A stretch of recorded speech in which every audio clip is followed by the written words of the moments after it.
if you don't mind. And then you could be next to Olivier. Sorry. J'ai dit qu'on visait 20 minutes pour avoir un petit temps sur réponse. Oui. Ça te semble... À quelle heure il faut qu'on parte? On parte à 18h. He came to find you, but you weren't there.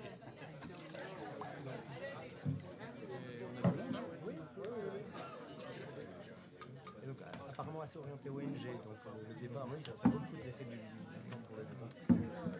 Ça danse un peu singulier.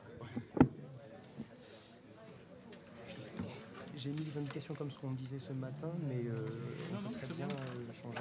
J'ai fait la partie diagnostic et ensuite tout ce qui est plus politique. Bonita, should we close some of the doors and I'll get started? Okay. Welcome everyone. How nice to see you on a wet, cold Wednesday afternoon. And to brighten up your afternoon, I'm delighted to be able to introduce my guests here this afternoon. This is a real rare opportunity for us, I think, and we were delighted when we were contacted by Jean-Michel saying he was coming through London to have this opportunity to host him and his team. We don't get that many opportunities, I think, to collaborate together, but the ones that we do have been extremely interesting, and I hope we'll be able to do a lot more in the future. Let me introduce my guests, the topic of the meeting, and then hand it over. Just before I do, we are streaming this event on the internet, so it means that we're on the record. And it also means that please speak into a microphone if you have a question or as you make your presentation, so that people at the end of the internet can hear everything that's going on. I'd like to introduce Mchel Severino, who is Managing Director of the French Development Agency, AFD. And you've been in that post since 2001. Briefly before that, a post within the French government, but before that, and is certainly the context in which I know Jean-Michel as Vice President for the Asia region in the World Bank. You're very welcome indeed, and you're going to make the main presentation on this paper that you have written, along with Olivier Ray, who's on your right-hand side, who is a special assistant to Jean-Michel Severino, and is also a graduate of LSE, so knows London fairly well. Welcome. I'm also delighted to have Andrew Steer here on my left. Many of you will know is the Director General for Policy and Research in DFID. And before that, actually, a colleague of Jean-Michel's in the World Bank when you were both a country director for Indonesia and Vietnam, and before that also chief author on the World Development Report on Development and Environment, which seems particularly prescient these days given the focus of the development agenda and climate change. Welcome to all of you. Thank you very much for coming to ODI. Now, this event, the title of which, The End of ODA, Death and Rebirth of a Global Public Policy, relates to a paper that Jean-Michel and Olivier have written. Some of you may have been able to pick up copies as you came in. We, afraid, weren't able to provide copies for everyone, but tomorrow the link to the paper will be up on our website, so please have a look and you'll be able to download it. And this is an absolutely fascinating contribution to, I think, a set of debates that are very lively at the moment about the extent to which the kind of system for development financing is fit for purpose or not. And this is one set of ideas about how we might improve the context for financing for development in a global public policy environment that is increasingly complex and increasingly challenging. Jean-Michel and Olivier are going to share a presentation for about 20 minutes or so, and then I'm going to pass over to Andrew to raise a few points and maybe challenges to some aspects of the paper, and then I'll open it up for a broader discussion from you. So, with no further ado, can I pass over to you? Thank you very much, Alison, and good evening all. It's a real honor for us to be able to speak and exchange views in this remarkable place and with such an audience. I must say that Olivier and I are scared to death to speak in front of, especially to speak in front of Andrew, whom critical mind I know very well for having worked with him many years. But I know that he's also a very friendly man, and so I hope he will remain very diplomatic in coming to me. As Alison, you said, and thank you once more for hosting us tonight, especially on very short notice. So I appreciate very much. Olivier and I are going to share this presentation, and I'll introduce this discussion by telling a few words about the story behind this paper. Actually, not only Olivier and I, but many of our colleagues in my institutions have been thinking, have been feeling more and more uncomfortable about our public policy and the way it is formulated. Now, to tell you very quickly who we are part of an organization that now invests, that this year, for instance, will invest about 6.5 billion euros of money in developing and emerging countries on the three main goals of promoting growth, improving the standard of the poorest people, and fighting against global public evils, climate change, biodiversity loss, and so forth. And we have been in this business in the institution for 70 years. Of course, we have gone under many revolutions or evolutions over the decades, but it's probably one of the moments in our history where we have felt most uncomfortable with what the story was about our public policy. And when we were discussing among ourselves why we were feeling uncomfortable, there were two very important things that were coming to our mind. One was that we had to ask taxpayers in the coming years more and more money to fund solidarity, that's the 0.7% story, and the fight against global public goods, and that's, for instance, the Copenhagen story that we'll have to go through in the coming weeks. And the question mark behind this first observation is that how are we going to convince them that we need more money, that we need more global investment, that we need more solidarity, if we are not able to tell a clear, simple, verifiable story about where the money comes from, how is it being spent, what type of impact it has. So what is the thing about the transparency and the clarity and the measurement of the policy that we have to have very clear so that we can really, in a very comfortable manner, relate to the Parliament, to the public opinion at large. And we were feeling, and this is going something, and Olivier is going to introduce us to this issue, we're feeling that the way the public policy was evolving made it extremely difficult to understand what were the volumes, what were the policy goals, what were the costs, what were the impacts, and so forth. And this is not just because everybody wants to be opaque about the policy, but that very important things had taken place in the structure of this policy over the decades that we were not very clear about.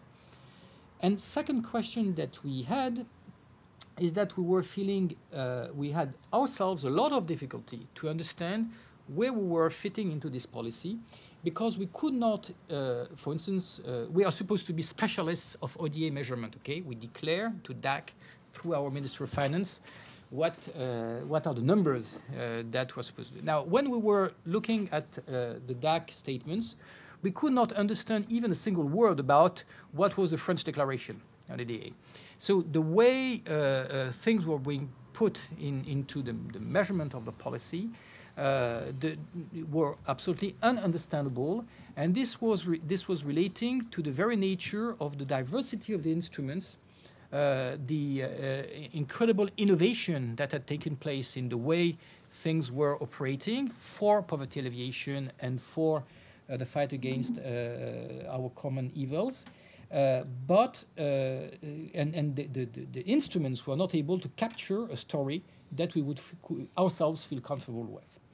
So that's how we started to work on the reasons of the problems and try to see how we could evolve into better types of measurements. And what we came through was a very long thinking process in which we came even to think that to a certain extent the word ODA, with all that is attached to us, was becoming more of a problem than an asset.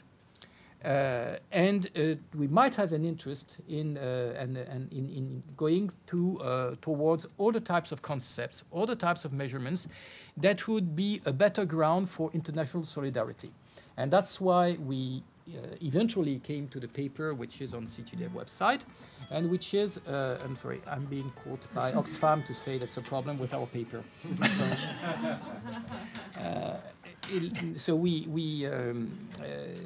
So we get to this paper in which we try to tell the story about the evolution of ODA in the past decades, the way and the problems it was facing in terms of policy framework, and the type of evolution that we might have in our minds in order to better ground international solidarity and the global public goods policy in the public opinion, in order to provide it, to base it on more transparent and effective ways of thinking. Now, Olivier, you may be willing to start. Yes. I'm going to be quite short on the diagnosis, because the diagnosis part is something that most of you know by heart. It's going back to the story of what our field has been living through in the last few decades. But it's important. This narrative is important to see what's been going on in the last 10, 20, 30 years in the world of aid. It's important to know where we stand today and where we want to move to in the future. So this is why we've have this graph to explain that in the 1960s, 70s, 80s, aid was very much driven by Cold War geopolitics. Not that the world of aid didn't count extremely benevolent, motivated people dedicated to solidarity, but the big drivers were perhaps to be found elsewhere. And this was, in a way, proved in the 1990s when the end of history came, the big struggle of communism versus capitalism eroded, and what we notice is a huge fall in development aid levels in many, and that can be measured in many ways. And what we feel is that since the 2000s, basically, we've been entering a different world in terms of challenges. We've had a security situation that has erupted with the 9/11 attacks, which has pushed us in another kind of world. We've had all of the Ebola, SARS, bird flu pandemics that appear as things that the global community needs to manage. There was obviously the global food crisis, the international financial crisis, and all of these ills, in a way, basically knocked on official development assistance door, and ODA, or at least the organizations meant to deliver ODA, were asked to do something about this situation. And we realized that this is actually very far from the initial mandate of official development assistance in the 60s, 70s, 80s. And we sort of encapsulated this in three different mandates that we see for our organizations today that we're actually doing without necessarily conceptualizing it as such. There's the mandate of continuing to accelerate economic convergence between countries of the North and countries of the South. There's the whole MDG agenda, which is providing for basic human welfare throughout the world, but also, and increasingly so, providing solutions for the preservation of global public goods. And so if we try to depict the changing world of aid, we also see a new set of actors in what's becoming this global market of global public policy. And Jean-Mchel has a concept, which is we've moved from the need to work to create effective collective action between a small number of coherent actors, i.e. states, to hypercollective action. Our world has become hypercollective. If you add up NGOs, emerging donors, the proliferation of thematic trust funds that are actually financed by the same countries, but that actually appear as new other actors in the field of aid. I don't know if I quoted NGOs, foundations, but you know all of this by heart. And so this makes a market which is characterized by very different actors in their shapes, sizes, etc., and much more numerous. We have many more actors in the ground. But we need to take care of all of these challenges that we've quoted before collectively, and hence the need to organize some form of effective collective action. To finish off perhaps the picture of this world of aid, we realize that we have, and Jean-Mchel mentioned it, a radical new toolkit. And this new toolkit has been constructed over the years in the 1990s, but perhaps more strikingly so in the 2000s. And these new tools have responded to very concrete needs in our policy. One of them is the need to move from discrete to continuous financing, because if you want to fund global public goods, for example, a stable climate, then you need to enter into a relationship with countries of the developing world, which is continuous on the long run. So instead of funding a given project, you might want to have tools to finance, say, a budget effort in the long run. We've also looked for, in this same objective, for more stable resources, and this is the airplane tax, for example, that France has tried to pioneer, but also IFIM, etc. And we've tried to develop more stable disbursement mechanisms. And once again, I'll be quick on this because these are evolutions that everybody has seen. The other need we have noticed is the need for financial instruments to scale up the effort, because obviously all of these new challenges, or challenges that are more striking today, need additional funding. And all of the additional funding might not come from state budgets. And this is all of the efforts that have been put in recent years to harness private sector capacities and resources, but also the necessity, if you're going to the markets to find new sorts of financing, the necessity to plug in for some of the gaps that we've seen are obvious in markets and financial markets. Hence all of these new instruments, the new breed of instruments that's emerging, and that AFD has largely or been very active in trying to develop these new breeds of instruments to respond to these needs. A third type of need is the need for systemic effects. Some of the ills that we're trying to fight are structural ills that can be sometimes best treated by acting on systemic leverages rather than just going out in the field and dealing on a country-by-country basis. And this is all of these instruments, such as the advanced market commitments that are coming to life in order to respond to this need for systemic effects. And finally, we've noticed that in our job, there's a fading barrier between private and public solidarity, in the sense that actually, previously in the Cold War years, for example, North-South solidarity was very much a monopoly of states, and legitimately so, or at least it was understandable because there was a huge geopolitical issue. Since the end of the Cold War, a whole new breed of actors, non-public actors, has come to the field, breaking this monopoly, and so we've seen the barrier between private and public solidarity fade, including for the reason that the public sector is actually financing private actors, NGOs, etc., to deliver part of this policy. So this is our reading of the evolutions that have taken place in the last years, and this is what brings us to the feeling that something needs to change if we've changed the actors, if the mandates have changed, if the actors have changed, and if the tools that we work with have changed, then perhaps the benchmarks that we measure our policy with need to have some kind of evolution. And this is where we turn to ODA, the concept, and it's... Thank you, Olivier. Now, based on this description, in our thinking process, we went to compare what we were seeing in the international landscape and what the policy measurement was capturing of it.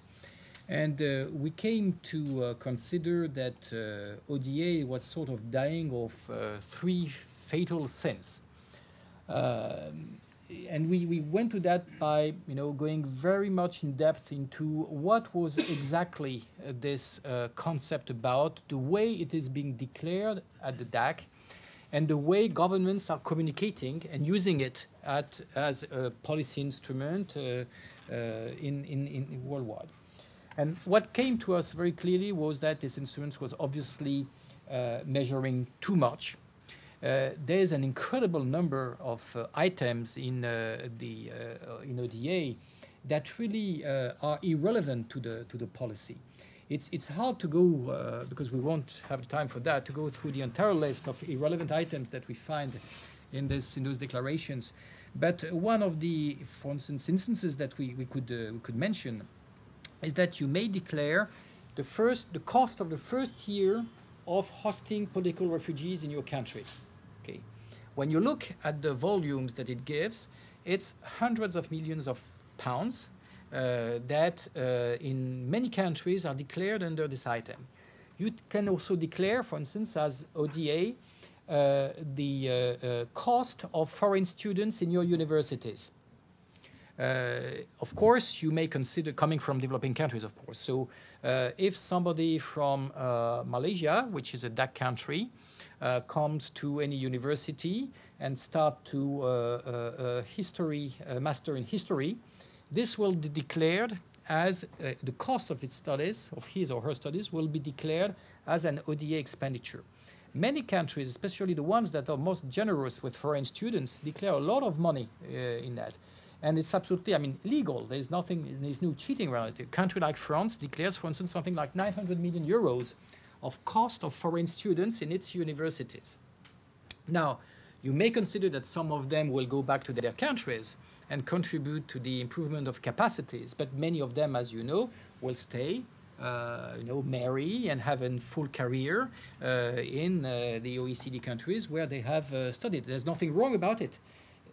But one single thing, that it's clearly not a contribution to the capacity building of countries. And we could mention a long list of items that really are extraordinarily difficult to consider as development policy. And it would be just benign, of course, if volumes that would be captured by those categories would be minor. But they are very important. The second thing, on the other hand, is that ODA measures really too little. Actually, most of the innovative instruments that have been deployed over the past 2 decades, and especially the last decade, are not captured within the policy. If, for instance, you think that providing guarantees to SMEs or microfinance institutions in order to promote local employment is something that is good for development, well, you could declare the cost of this action only if your guarantee is called. So you can declare the cost of your failure, but you will never be able to declare your success because it has no cost, by the way. Or it has indirect cost, which is, for instance, if you're a financial institution, the share of your equity that will cover this type of financial instruments. And if you go into many of the most innovative instruments that have been developed and designed over the past 2 decades, most of them are not captured in ODA. And it's also a problem because even if they have budgetary costs that may be, by the way, hidden by indirect support. And it is especially important to make this statement because we are also making the assumption that in the coming 20, 30 years, there will be 2 major ways of funding international solidarity. One will be through international taxes. Now, all governments have declared that international taxes will not be part of ODA, whether they are raised in order to finance development or environment. Now, how can you understand that a real actual tax, because it's international, will not be described as ODA, whether a tax that is raised on citizens is ODA, especially as it is funding exactly the same thing. So this has, of course, to do with additionality in international conferences, obviously, and the Copenhagen conference is going to demonstrate some cases around that. But there's a lot of inconsistency when we, if we once more consider that international taxation will be the heart of the international financial architecture for development in the coming decades. A second very important feature of the international community is that governments have lost willingly the monopoly of development assistance.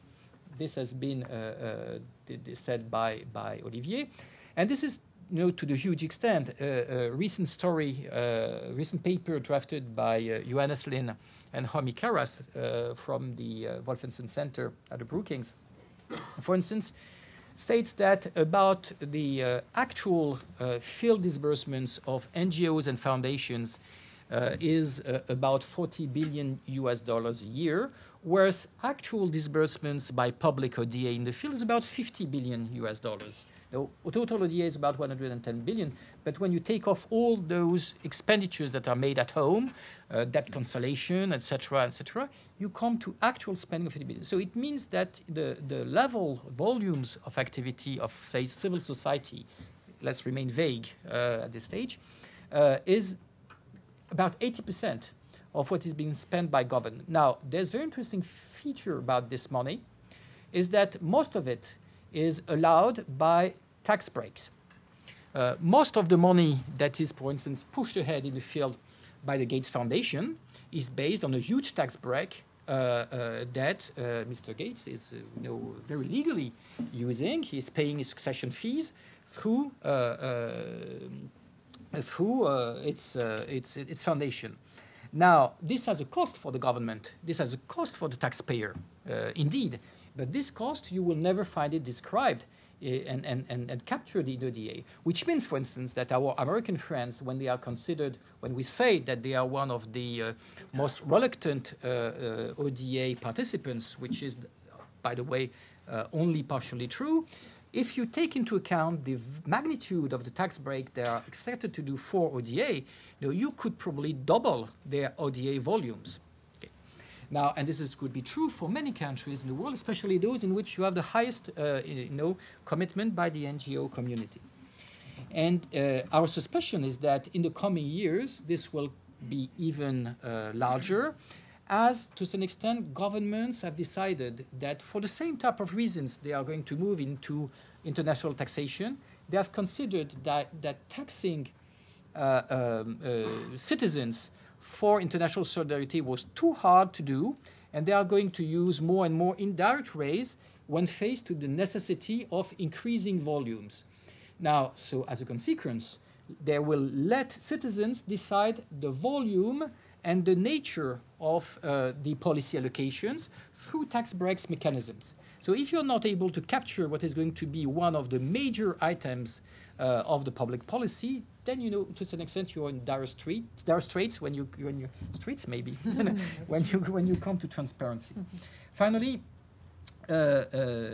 most of the financial innovation, but I've already said that has taken place in the past years is really completely out of the system. When you see some of the mechanisms, for instance, the Gavi mechanism, when you look at some of the mechanisms pushed ahead by the Clinton Foundation, etc., they will never be captured.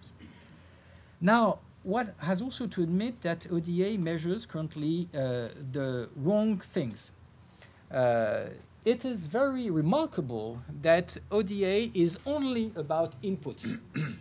Now, whatever your money goes to the field and does not go to the field, whether the money that you have put in a country destroys local communities or helps them, whether what you're doing is good and evil, the simple fact that it has a budgetary cost behind it and you can declare it makes it ODA. Okay? And there's absolutely no way the citizen can get any vision of what are the impacts or the outcome of the policy through the index. And to some extent, even more grave, it's absolutely impossible for the citizen or for any, I would say, normally brained politician to even understand what are the budgetary costs and the difference between volumes and budgetary costs behind the policy. Actually, for instance, if you look at the way concessional lending is measured, you would say, wow, there are countries that are, that are delivering a lot of concessional assistance. Those guys are making a lot of ODA cheap. Okay? You could say that to France, for instance. You could say that to my shop. Actually, there is absolutely no way, the way the system is measured does not capture the concessionality of the loan. So over the life of a loan, of concessional loan, its ODA contribution is zero, by construction of the indexes. So that you cannot, but yet there's a budgetary cost, in a concessional loan. The parliament, the taxpayers accepted that it would lower the interest rates of the loan, in some cases by vast proportion, but the cost of this reduction is never going to be declared at any stage in statistics. So the taxpayer have absolutely no vision of what is going to be the real cost for him of these financial instruments. By the way, as you may know, concessional lending is a big chunk of ODA, big chunk. But there are many instruments of that sort, so that whether you talk about impacts, volumes, or budgets, well, you never know what exactly is behind the indexes. Now, all this would be, I think we're going to skip the next slide in order to be more short. So that would be fine if we had not said to the general public, or we had not said to the developing world, we are going to spend 0.7% or 1% of our budget on ODA.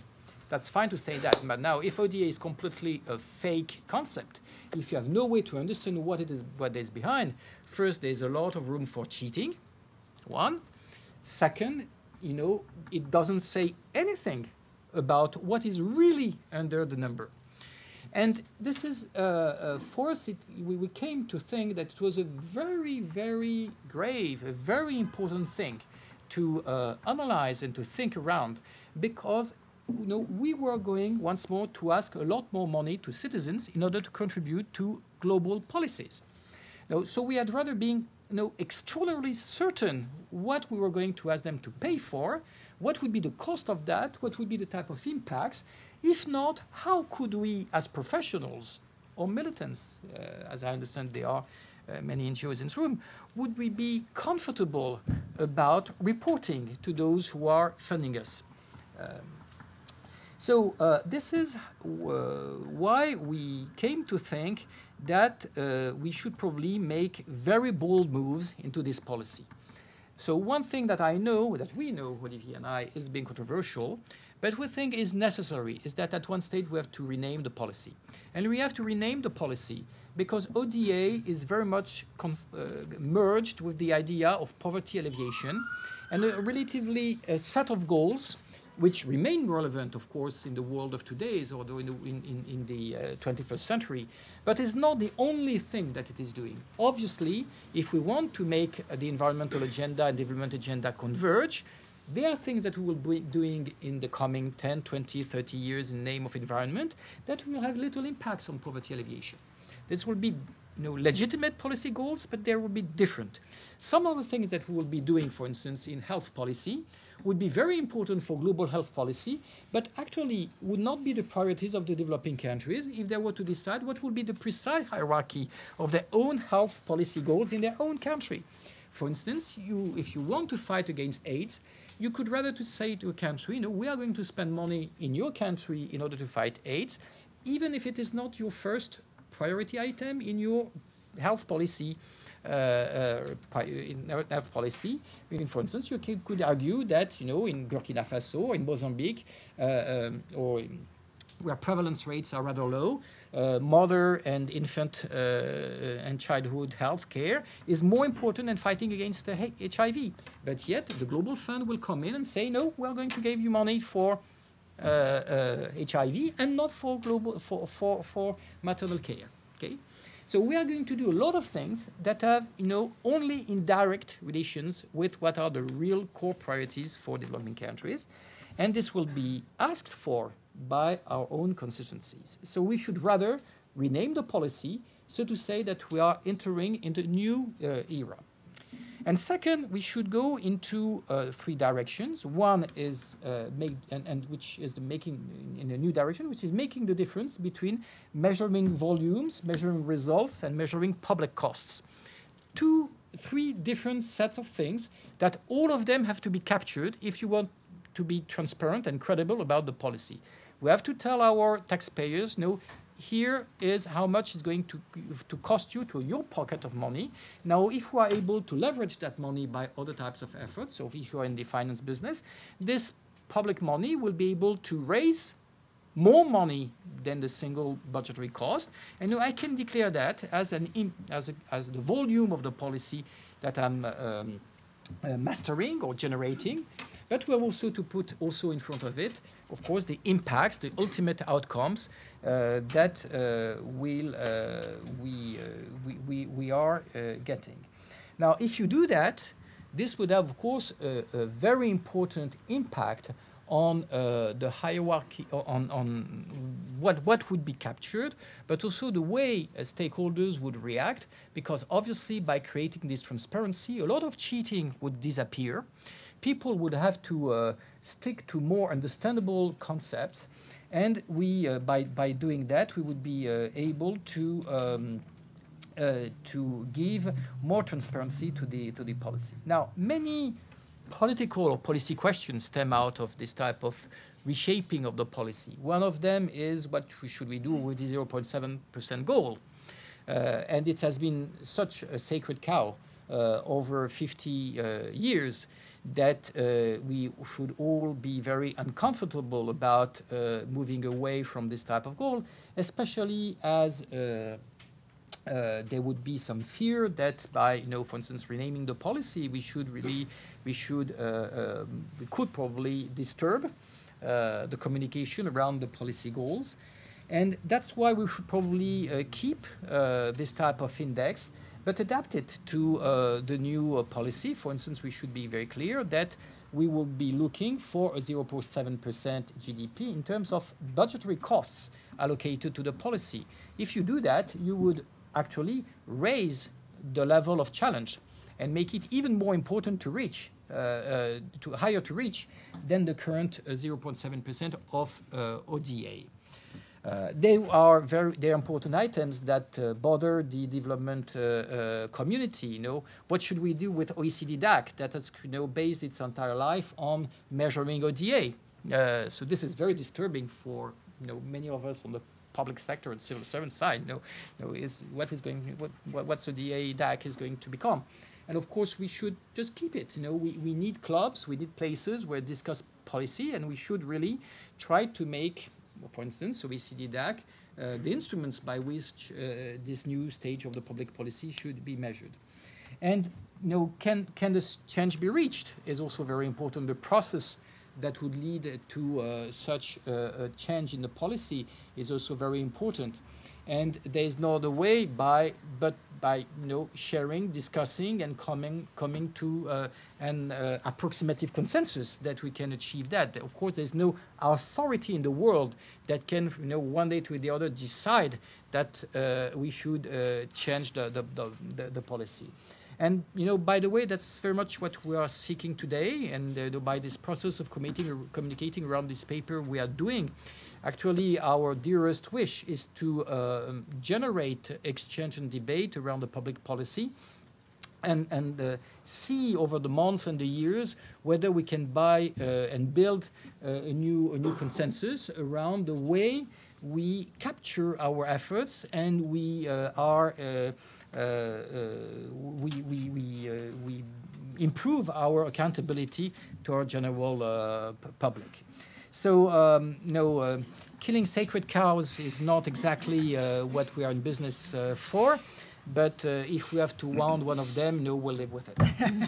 Thank you very much indeed. Fantastic.